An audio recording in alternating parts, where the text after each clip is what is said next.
How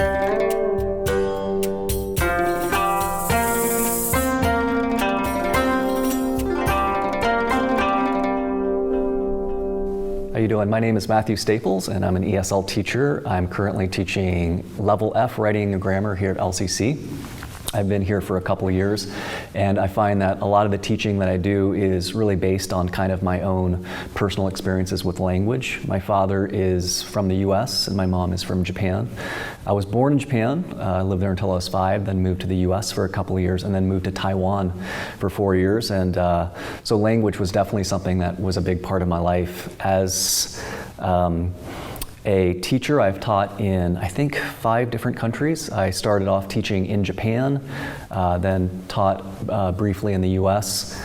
I've taught in Honduras, Indonesia, and most recently for 4 years in Germany. So now I find myself teaching ESL here and am having a great time. So I'm currently teaching a class that's called Level F Writing and Grammar. It's the highest class of our 2-year IEP program. That's an intensive English program. I currently have a class with about 14, 15 students, and the students range from ages between 18 and 25. For this activity, we're working on summary writing, and so I chose 4 activities. I try to make them fairly collaborative, kinesthetic, and engaging as possible. I started off with a lineup, and the point of that was really to make groups for them. Did an activity that I call a vocabulary swap, and then we did something called radio reading, and then we ended with an activity called word phrase summary.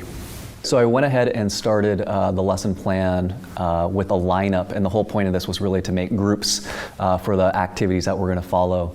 And one of the really neat things that I like about a lineup is that it sets the precedent right away that my students are coming in and interacting with each other, that they're never just going to be sitting in a desk by themselves and listening to me speak for 2.5 hours. So I'll choose a topic. It could be line up alphabetically, by first name or last name, or how long you've been here. But what they have to do is they have to talk to each other and make a line. At that point, I'll go ahead and count them off and put them in groups. I like the idea of putting them in different groups as much as I can. I do see that if I don't, that typically they'll come in and they'll usually sit with students from their same country or students that they feel comfortable with. So the next activity was something I call vocabulary swap, and I got this from my previous supervisor who I worked with at an international school in Germany. When I first started teaching ESL and I wanted to front load vocabulary, typically what I would do is have my students define their L2 word in their L2 language, and she taught me a more effective way. It uses pictures. Research shows that a picture can be more effective for them to remember the word or to learn the word. The vocabulary swap, again, is very kinesthetic. It's collaborative. They're standing up and they're discussing and they're teaching the word to their peers.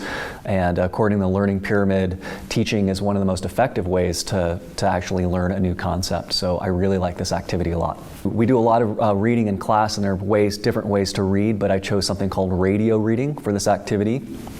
And radio reading basically is the process where a student reads a paragraph and then they have to ask either their partner or their group mates a question based on what they just read.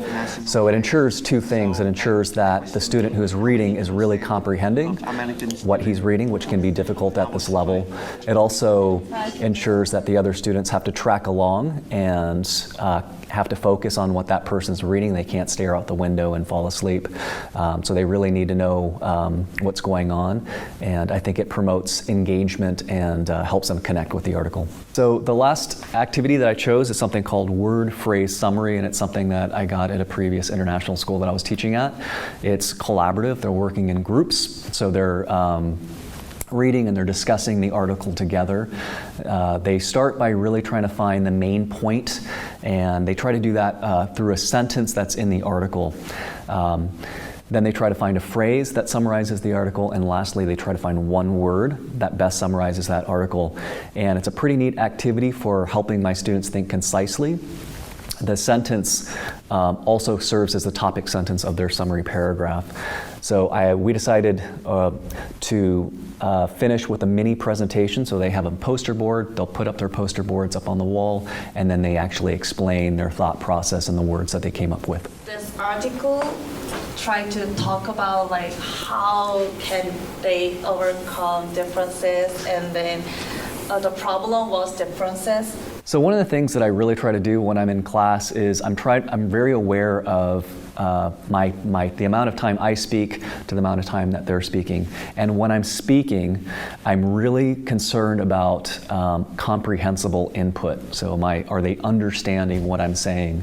And this is something that I got from an ESL guru named Stephen Krashen. So one thing that I'll do as much as possible is I'll try to check if they're comprehending. And so you can see that one of the things that I do is with the article, after they read it, I ask them to show me with their hands very quickly, 0 being impossible and 5 being really, really easy. I can use it almost as a formative assessment. Very quickly, I can scan my classroom, I can see 15 students holding up their hands, and I can change my lesson plan based on that. If I see a bunch of 1s and 2s, I'll know that they're not comprehending the article, and they need more scaffolding in the process. If I see a bunch of 5s, it might be an indication that I could go to a more challenging article. So overall, I was fairly happy with the way the lesson went. This probably isn't going to be the best indication of what every class looks like, but I really wanted to showcase some collaborative activities that I think are great for ESL learners. It also involved a little bit of technology, which was a focus of this lesson. And I think that the lesson was guided by the learning pyramid as they were teaching others and doing a lot of discussion. So overall, I think that it was a fairly positive lesson.